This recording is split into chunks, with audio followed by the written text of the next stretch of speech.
چیکار میکنی؟ قفله. میدونم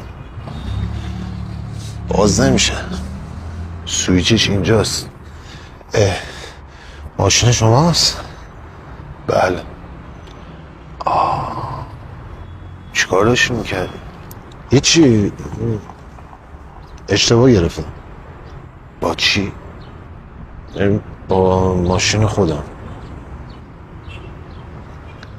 ببخش، با وام خریدمش. جدی؟ به خدا؟ با چک و زامن؟ نه بابا، بعد باش کار میکنم. عجب. 3 بچه دارم، یه خونه اجاره ای، خرج همشون با این میدم. تازه قسطاشم هنوز تموم نشده.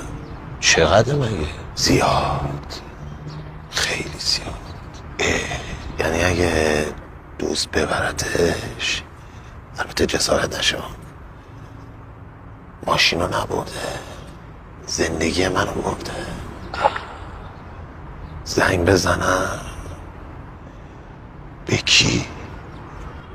پلیس؟ نه. چرا؟ من خودم بچه دارم، تو نون شبش موندم.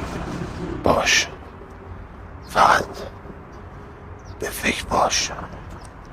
الان دیگه هممون مثل هم. بله چشم. خداحافظ.